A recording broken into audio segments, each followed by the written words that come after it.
you that your nearest supermarket is the forest outside your window, but you just don't know how to read the price tags. Modern people are used to thinking that food comes from store shelves, packaged in bright plastic, but for thousands of years, people survived without refrigerators and preservatives. The indigenous peoples of North America created a unique food culture, turning nature itself into an endless source of energy and health. They knew how to find food in the sun-scorched steppe, in the dense winter forest, and even at the bottom of a murky swamp. Their knowledge allowed them to make multi-day journeys without building fires or stopping to hunt. This food was not just a way to satisfy hunger, but real fuel for survival in the harshest conditions of the continent. The Great Plains and dense forests hide secrets that can save the life of a lost traveler even today. Watch this video to the end, and you'll learn how a single product could be stored for 50 years while remaining edible and nutritious.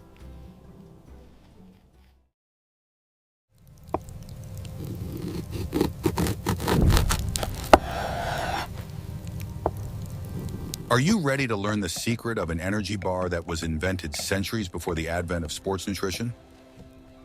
Pemmican was not just food, but a real strategic currency for the tribes of the Great Plains and Canadian fur traders.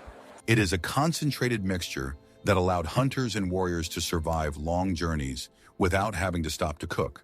Its value was so great that in the 19th century, real wars broke out between settlers and indigenous peoples over pemmican. We need that pemmican for the winter trade. It is ours. We will not let you take it. The basis of pemmican was bison, moose, or deer meat, which was first cut into thin strips.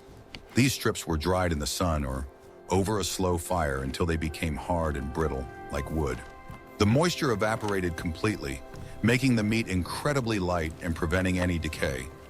Then this stone meat was ground with stones into a fine powder resembling coarse flour. This process required enormous physical effort and patience, but the result was worth it.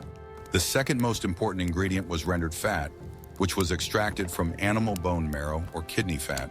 The fat was melted over a fire and carefully cleaned of all impurities until it became transparent and pure.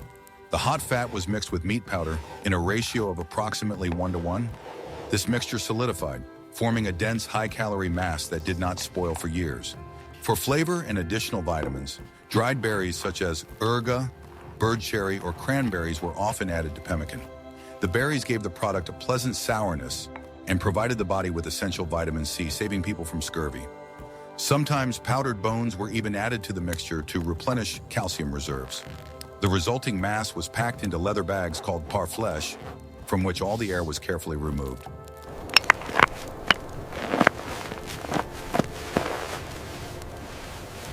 In this form, pemmican could be stored for decades without requiring cold temperatures, salt, or preservatives. 1 pound of pemmican was as nutritious as several kilograms of fresh meat, making it ideal for nomadic life. A traveler only needed to break off a small piece to get enough energy for a whole day of hard physical labor. It could be eaten dry on the go or boiled in water to make a thick soup. The Lakota and Cheyenne tribes prepared pemmican on an industrial scale after successful summer bison hunts. The women of the tribe worked for weeks, processing tons of meat to provide their families with supplies for the long and hungry winter. The amount of pemmican prepared directly determined whether the tribe would survive the months when deep snow made hunting impossible. It was a real insurance against hunger, created by human hands. Pemmican became the staple diet not only of Native Americans, but also of polar explorers, who quickly appreciated its properties. The Amundsen and Scott expeditions included this product in their supplies, realizing that there was nothing better in the Arctic. It was the perfect balance of protein and fat, which allowed the body to generate heat in extreme cold.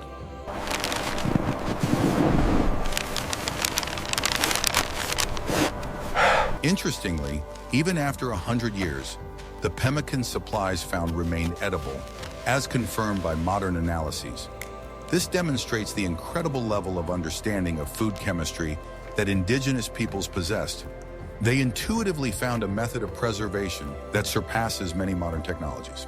Today, survivalists and tourists are trying to recreate ancient recipes, but real pemmican is the taste of wild history. It reminds us of a time when food was not a pleasure, but a harsh necessity. It was the taste of freedom, allowing people to be independent of the whims of nature. Would you risk trying a product made from a 300-year-old recipe if your life depended on it?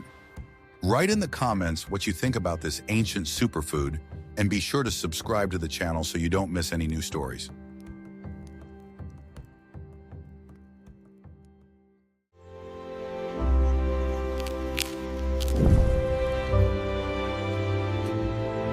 Want to know a secret that will change your perception of useless weeds? The plant we are used to seeing on the banks of dirty ponds and swamps is actually one of the most versatile food sources in nature. Cattail has been called the supermarket of the marsh because every part of it, from the roots to the top, is edible and useful at certain times of the year. For tribes living near bodies of water, cattail was a lifesaver during periods when hunting was unsuccessful. In early spring, when nature is just awakening, young cattail shoots can be eaten as vegetables. They are carefully pulled out of the water, cleaned of their tough outer leaves, and eaten raw or cooked. Their taste and texture are reminiscent of tender asparagus or cucumber. It was the first fresh vitamin-rich product after a long winter, available to anyone who was not afraid to get their feet wet. However, the most valuable part is hidden under the water and mud: the plant's massive starchy rhizomes. They can be harvested all year round, but it is best to do so in late autumn or winter when the plant accumulates the maximum amount of nutrients. The roots were dug up with sticks or simply pulled out by hand, standing knee-deep in water. It was hard work, but the result provided the tribe with a reliable source of carbohydrates. The harvested roots were thoroughly washed, cleaned of dirt and fibrous skin. Inside was a white fibrous core, rich in starch and sugars. It could be baked directly on the coals of a fire, turning the starch into a sweet, sticky mass. The baked root was chewed, sucking out the nutritious pulp and spitting out the tough fibers. But the Indians knew a more complex method of processing: obtaining flour from cattail roots. The rhizomes were dried in the sun until they hardened completely, and then ground in wooden mortars. The resulting powder was sifted, separating the coarse fibers from the pure starch. This flour was used to bake flatbread, added to soups for thickness, or mixed with animal fat. In summer, cattails provided another amazing product: bright yellow pollen. When the brown ears began to bloom, they were carefully shaken into bags, collecting the golden powder. This pollen is pure protein, surpassing many grain crops in nutritional value. It was mixed with water or fat to bake nutritious breads of a beautiful golden color. Even green, unripe cobs could be boiled and eaten like corn. They tasted grassy and slightly reminiscent of squash, but they were very filling. Native Americans used cattail so thoroughly that there was virtually no waste from the plant. The stems and leaves were used to weave mats, baskets, and coverings for dwellings, wigwams, and longhouses. Cattail was a symbol of stability because it grew in huge colonies and was available at any time of the year. Cattail thickets could feed an entire village for several weeks. Unlike hunting, harvesting cattail guaranteed results, making it an indispensable element of food security. Knowledge about the properties of cattail was passed down from generation to generation, from grandmothers to granddaughters. From an early age, children learned to distinguish between the different parts of the plant and knew when it was best to harvest them. It was a science of survival written in the language of nature, which everyone had to know by heart. It is interesting that today many people walk past cattail thickets without even suspecting that they are looking at a field of free food. Do you think you could feed yourself for a week using only the gifts of an ordinary pond? In the next issue, you will learn about a nut that is poisonous until you perform a special ritual with it.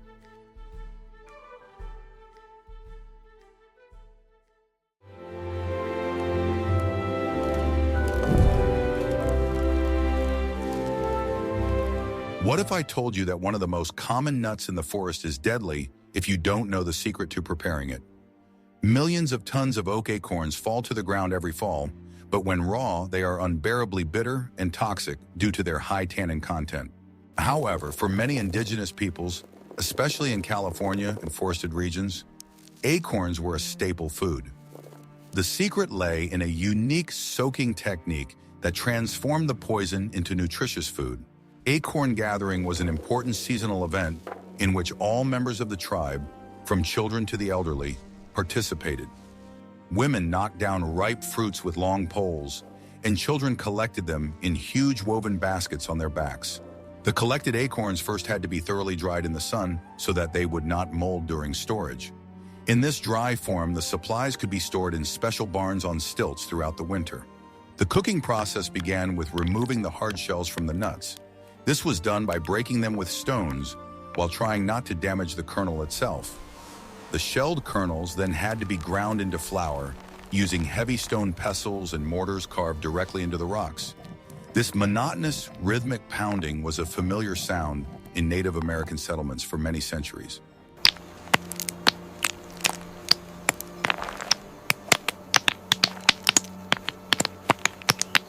The resulting flour was still bitter and inedible, so it had to be leached. The flour was placed in a shallow pit lined with leaves or cloth, or in a sturdy basket on the riverbank. Cold or warm water was slowly poured over the flour, hour after hour. The water washed away the bitter tannins, and the color of the flour changed from brown to white or pinkish. The process was considered complete only when the flour became completely sweet to the taste, without the slightest hint of bitterness. This could take from several hours to several days, depending on the type of oak. The resulting dough was cooked into a thick porridge, which was eaten with the fingers or baked into dense flat bread on hot stones. Such food was incredibly filling and rich in fats. Acorn flour had a high nutritional value, comparable to modern grain crops. It contained proteins, carbohydrates, and beneficial vegetable oils necessary for life. Tribes that relied on acorns often did not go hungry even in the most unproductive years. Oak groves were to them what wheat fields were to European peasants. Interestingly, different types of oak trees produced acorns with different flavors and oil content. Native Americans were true gourmets and preferred certain varieties for porridge and others for bread. They took care of oak groves, periodically organizing controlled burns to clear the land of shrubs and facilitate harvesting. Acorn dishes were often mixed with dried meat or berries, creating complex and nutritious combinations. This diet ensured excellent health and endurance, as evidenced by the first European travelers. It was a perfect example of human adaptation to the resources of their ecosystem. Today, the technology for processing acorns has been almost forgotten, but it remains an example of the ingenious engineering of ancient times. People found a way to use a resource that was literally under their feet, turning it into the foundation of their civilization. If you are surprised by this complex culinary process, don't forget to like this video.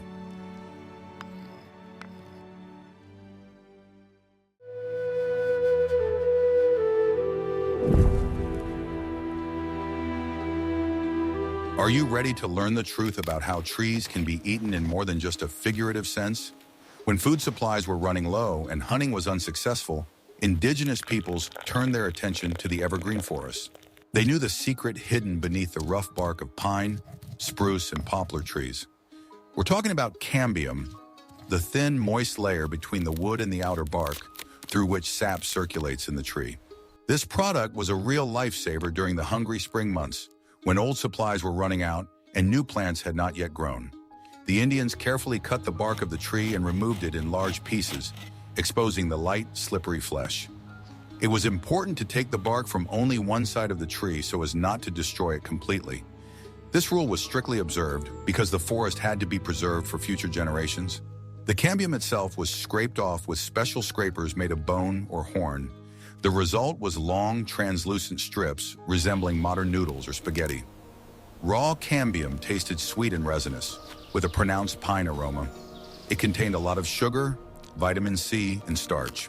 It could be eaten right away, straight from the tree, enjoying the freshness and sweetness of the tree sap.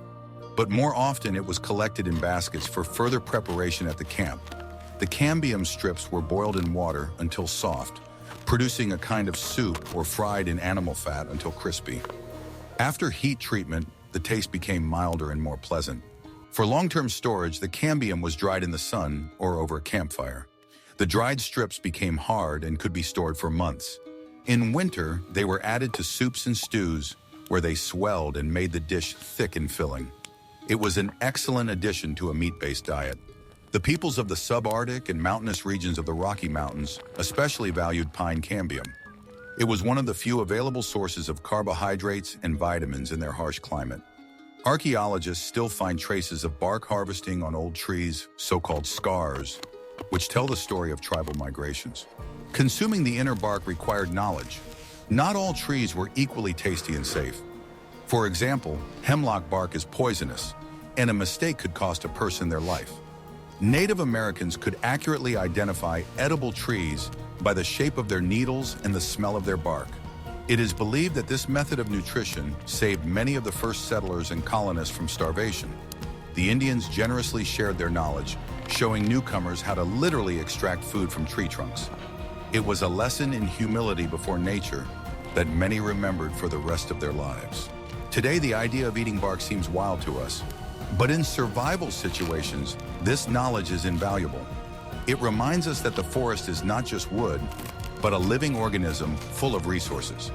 Did you know that even in the harshest wilderness, you always have food at your fingertips if you have a knife? In the next chapter, we'll talk about a root vegetable that isn't afraid of even the harshest frosts.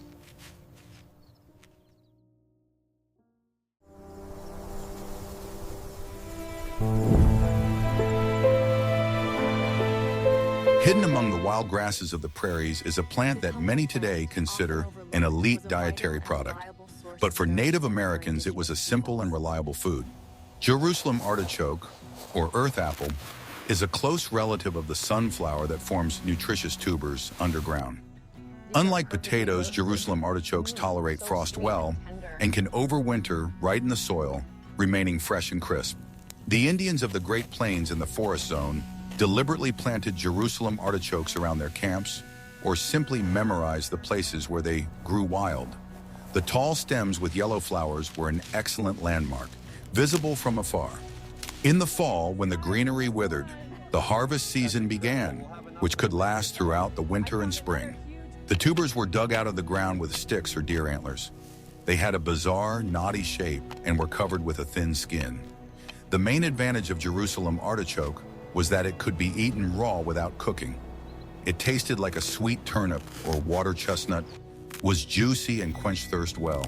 Of course, it was also boiled and baked in the ashes of fires. When cooked, the tubers became soft and even sweeter, resembling artichokes in taste. Indians often added them to meat soups and stews as a vegetable filler.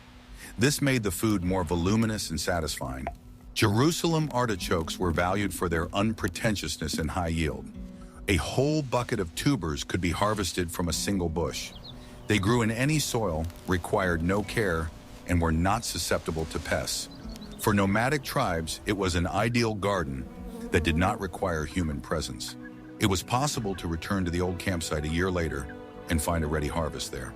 Interestingly, Jerusalem artichoke does not contain starch, but instead contains inulin. This made it a light food that provided long-lasting energy without feeling heavy. Europeans who first tried this root vegetable were delighted and brought it to the Old World, where it became popular long before the potato. The Iroquois and Huron tribes traded Jerusalem artichokes for other goods with neighboring peoples. It was an important element of trade relations and diplomacy. A bag of tubers could be an excellent gift or part of a ransom. Even in the harshest winters when the ground froze through, Jerusalem artichoke remained an accessible source of food.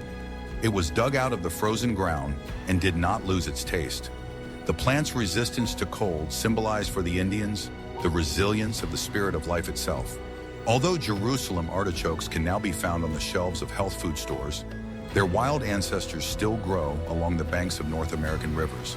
They are a living monument to ancient agriculture, which was harmoniously integrated into the wild.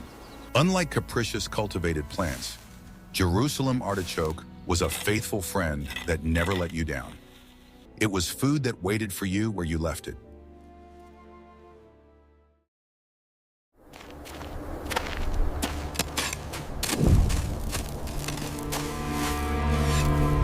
Guess what happened next when desert tribes faced a complete lack of water and the disappearance of game?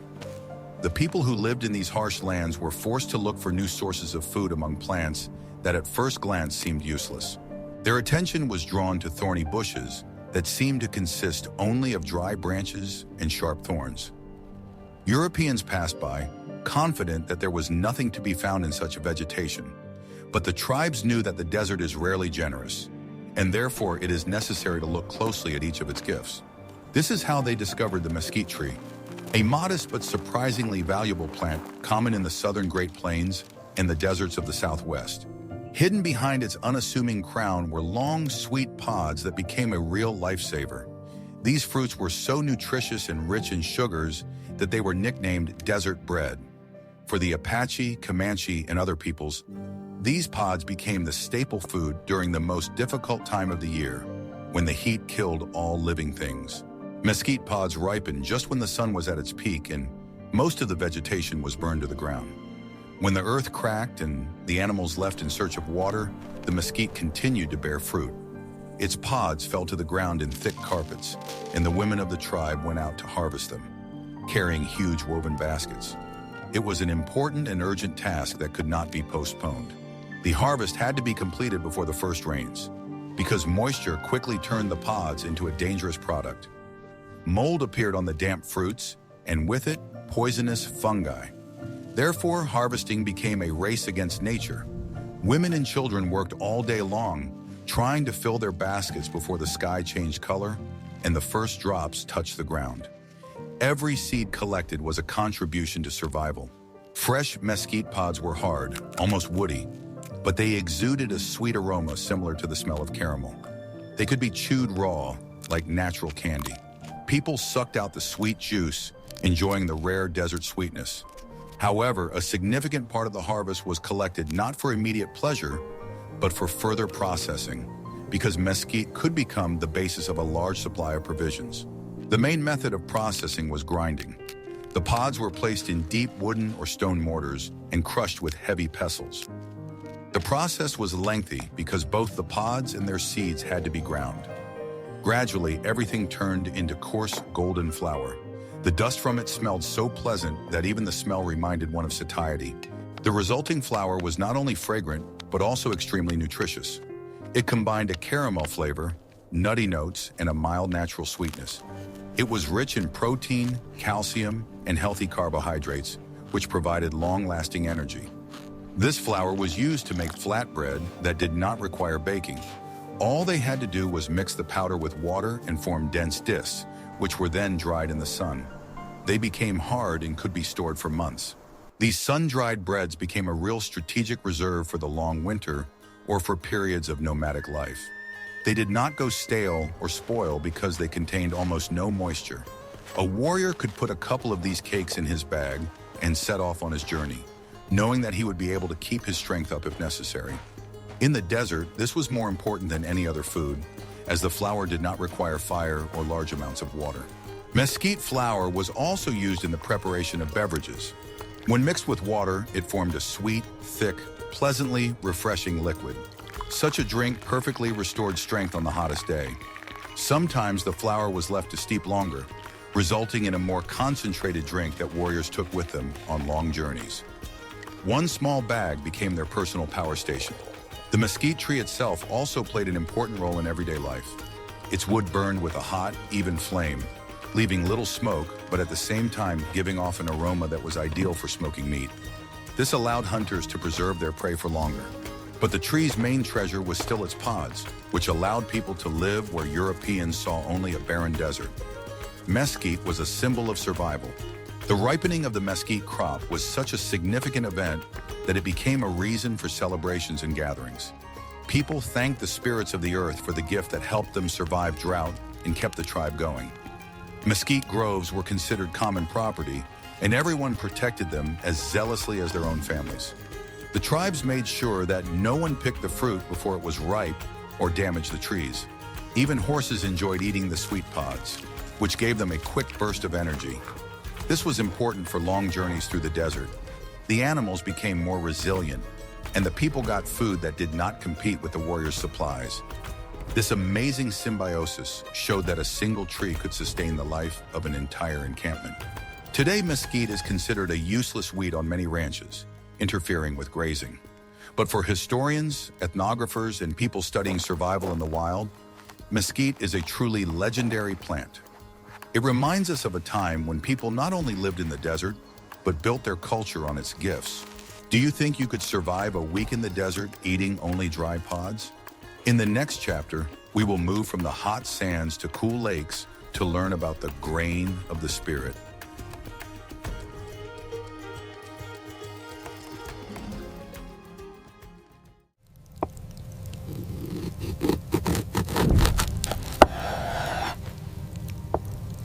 Manawaman, or wild rice, is not just food, but a sacred gift to the peoples of the Great Lakes region, such as the Ojibwe and Menominee.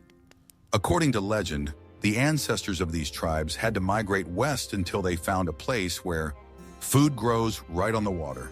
And they found it in countless lakes and rivers covered with thick stands of tall grasses bearing nutritious grains. Harvesting wild rice was a complex and delicate process that required the use of a canoe. Usually there were two people in the boat. One slowly and quietly pushed the canoe through the thickets with a pole, trying not to damage the stalks.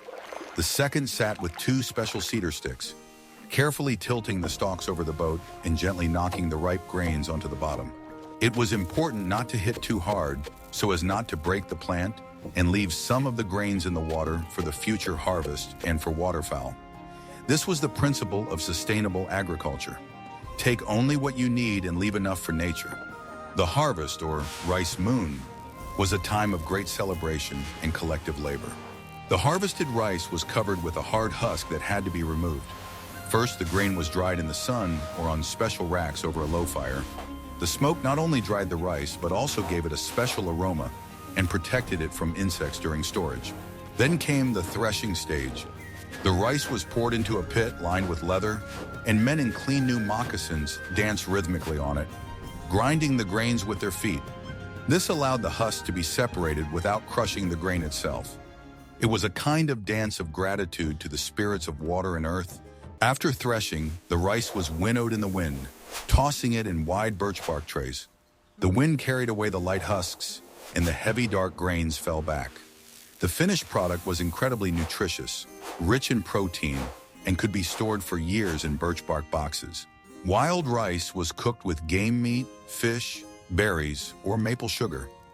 It boiled down, becoming soft and fragrant with a nutty flavor.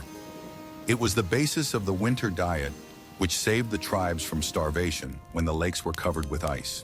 Wild rice beds were the cause of many conflicts between tribes, as control over the rice lakes meant guaranteed survival. The Sioux and Ojibwe fought for centuries for the right to harvest these rich waters. It was a strategic resource comparable to oil in the modern world. Wild rice is the only grain plant native to North America. Unlike corn, which came from the south, rice was a native inhabitant of northern waters. It was perfectly suited to the climate and ecology of the region. Today, true wild rice is still harvested in the traditional way by canoe. This is a tribute to the ancestors and a way to preserve the unique ecosystem of the lakes that has fed people for millennia.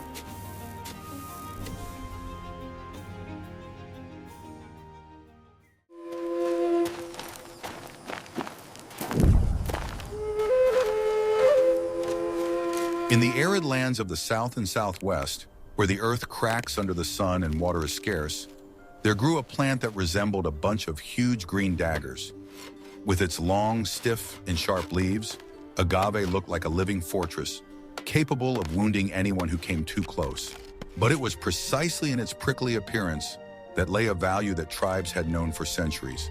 They understood that beneath the tough shell lay a source of energy that allowed them to survive where almost nothing else grew. For the Apache and Comanche, agave was one of the few reliable foods available in the harsh climate. The baked heart of this plant became the main source of calories for nomads during long journeys and in years of poor harvest. It was not just a sweet product, but a real lifesaver. Agave provided nutritious food that could be eaten by both the elderly and children, as its flesh became soft after baking. In the desert, such a find was a real gift of nature. Harvesting agave was hard, exhausting work that required great strength. Men and women used sturdy wooden sticks with burnt and hardened ends to pull the plant out of the rocky ground. The soil was hard and the work took a long time. Sometimes it was necessary to dig a hole around the plant to get to its base. Such labor was necessary because the agave was firmly rooted and did not yield without effort. Once the plant was extracted, its razor-sharp leaves were cut off with heavy knives or stone chisels. The leaves could easily cut the skin, so the work required caution. In the end, only the thick, dense core remained, resembling a huge pineapple or a compact cabbage head.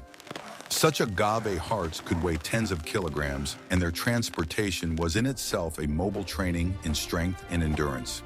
The preparation of agave was a whole ritual that required several days of continuous work. A large pit was dug in the ground, deep enough to hold several dozen cores. Then it was carefully lined with large stones, which were to serve as heat accumulators. Under such conditions, even the preparation of the pit could take a whole day, especially if the stones had to be brought from far away. When the pit was ready, a huge fire was lit on top of the stones. A lot of wood was needed, as the stones had to be heated to the maximum temperature. The fire burned for hours, heating them to a red-hot state. Only when the wood turned to charcoal and the stones began to crackle from the heat could they move on to the next stage. A layer of damp grass or leaves was laid on the hot base to protect the cores from direct contact with the stones. After that, dozens of prepared agave hearts were placed on top of the damp bedding. They were arranged so that they lay in a dense layer and could heat up evenly. Then the pit was covered with grass again and carefully filled with earth. The result was an almost airtight earthen oven. Inside it, the plant slowly simmered in its own juice, gradually softening and becoming sweet. The agave was baked in this earth oven for 2 to 4 days. The whole process required patience, because opening the pit earlier would have ruined the result. Slow baking broke down complex fibers and converted starches into simple sugars. Thanks to this, even the tough fibers of the agave became soft, sweet, and easily digestible. People knew that there was no point in rushing. The longer the process, the tastier and more nutritious the product became. When the earth was finally removed and the pit was opened, the air was filled with the thick aroma of smoke and sweet molasses. The agave hearts turned dark brown and had a soft, almost caramel-like consistency. They could be eaten without any preparation, simply by tearing off the fibers with your hands. For the people of the desert, it was a rare and precious taste, reminiscent of a holiday, even if a dry wind was blowing outside and sand was filling their eyes. Baked agave resembled thick jam or dense marmalade in texture. It was eaten on the spot or brought back to camp, where it was shared among family members. This sweet treat was especially valuable to children, who rarely tasted anything like it in the harsh desert. It gave them energy, warmed their bodies, and lifted their spirits. Every year, the tribes repeated this process, preserving an ancient tradition. The excess baked pulp was carefully kneaded by hand or with wooden pestles, turning it into a homogeneous mass. Then flat circles or long strips were molded from this mass. They were dried in the sun until they became hard and light. This product could be stored for months. Warriors took dried agave with them on raids, as it weighed almost nothing and provided a lot of energy. A small piece of dried agave could be chewed for a long time, almost like chewy caramel. It reduced hunger and provided a steady burst of energy. That is why such supplies were considered strategically important. When the journey was long and the hunt unsuccessful, it was this product that helped people not to collapse from exhaustion. For nomads, it was the ideal travel ration. The fibers left over after squeezing the pulp were not thrown away either. They were washed, dried, and used to make strong ropes. These fibers were remarkably strong and flexible. They withstood temperature changes well and did not break under load. Such ropes were suitable for traps, everyday use, and for strengthening dwellings in windy areas. In addition to ropes, agave was used to make sandals, mats, and even coarse fabric for clothing. This plant provided people with everything they needed for their difficult life in the desert. It replaced jute, cotton, and many other materials that were unavailable in these areas. Thus, agave became not just food, but an essential raw material, part of the culture and everyday life. The tribes knew the locations where agave grew very well. These points on the map were passed down from generation to generation. Nomads planned their routes in advance so that they would be in the right thickets when the plants ripened. Agave stored sugar before throwing out its flower stalk, and it was this short period that was considered ideal for harvesting. If you were just a couple of weeks late, the plant became coarse and not as nutritious. Therefore, every family strove to reach the thickets on time. These trips became part of the seasonal calendar that determined the rhythm of life for the entire tribe. Cutting agave at its peak was considered an essential skill that required experience and knowledge of nature. For the Apache, the first spring agave harvest was a time of joy. People gathered in large groups, helped each other, and held small ceremonies of gratitude. Such collective work brought families closer together, and the supplies obtained in the spring ensured security throughout the year. It was an important moment when people felt a connection to the land and their ancestors. Archaeologists have found many earthen ovens left over from these mass harvests. The size of the pits shows that hundreds of agave hearts could be cooked in a single season. This confirms how important this product was for survival. Such ovens are still found today and serve as direct evidence of the scale and complexity of these traditional processes. It is amazing how people manage to see the nutritional value in such an aggressive and prickly plant. Agave does not look friendly, but observation and courage allowed ancient people to unlock its secrets. They experimented, tried, failed, and tried again until they found a way to make it edible. This centuries-old knowledge became the foundation of their culture. This example shows that even in the harshest conditions, you can find a source of life if you look carefully around you. The people of the desert learned to turn a difficult plant into food, clothing, and tools. They proved that survival is an art based on observation and the ability to work with what nature itself provides.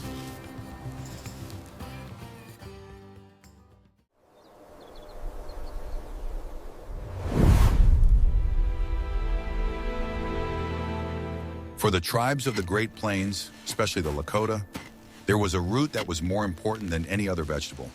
Timpala, or prairie turnip, is a modest plant with blue flowers that hides a nutritious tuber deep underground. It was the main source of starch for bison hunters, replacing bread and potatoes. Timpala was harvested in early summer when the plant's flowers made it easy to find in the tall grass. Women would go out into the prairie with digging sticks, carefully examining the ground. The roots sat deep, often 10 to 15 centimeters below the surface, and it was not easy to extract it from the dense prairie sod. The tuber had a thick brown skin that was easy to remove immediately after digging. Underneath was white, crispy flesh. Fresh Timpsila could be eaten raw.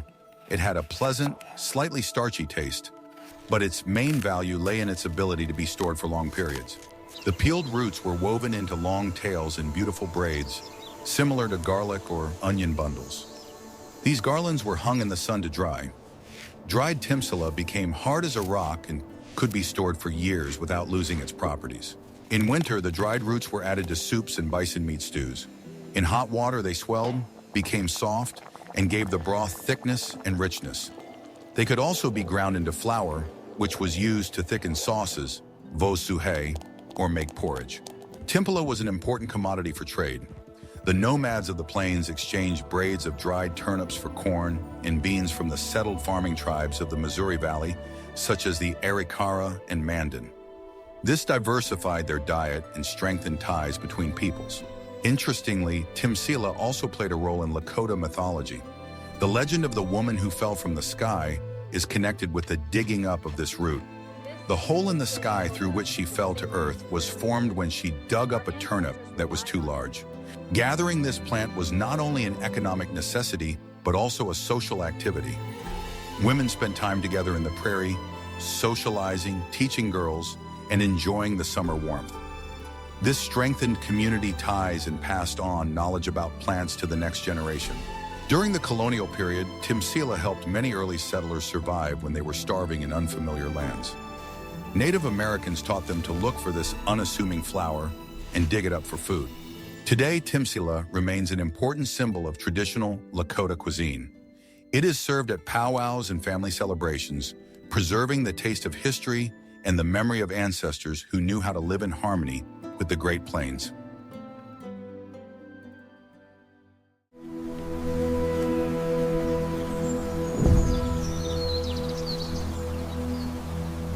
Last on our list, but not least, is a product without which pemmican would not be possible.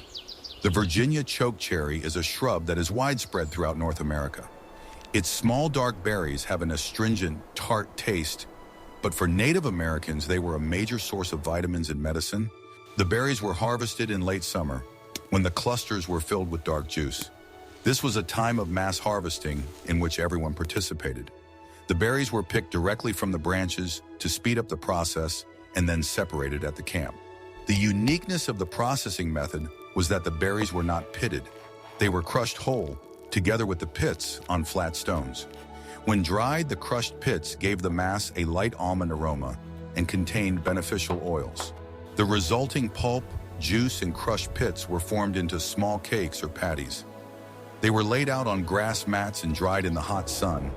The sun evaporated the moisture, turning the cakes into a solid concentrate that could be stored indefinitely. These dried patties were incredibly sour but very healthy.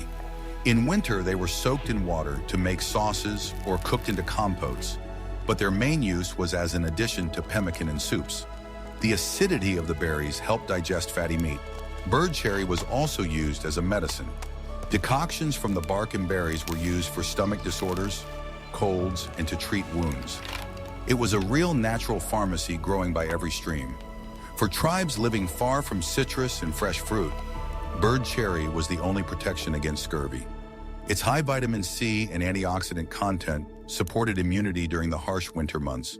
The process of gathering and preparing bird cherry was accompanied by songs and stories. The women's hands were stained dark purple from the juice, which was a sign of hard work and a guarantee of a well-fed winter for the family. Even the wood of the bird cherry tree was valuable. It was used to make arrow shafts, tool handles, and household items. This plant was used 100%, leaving no waste. Sweet berries we pick all the day long, singing our harvest song. The taste of dried bird cherry is the taste of the Wild West. Tart, harsh, but life-giving. It reminds us that nature provides medicine and food in one bottle if you know how to use it.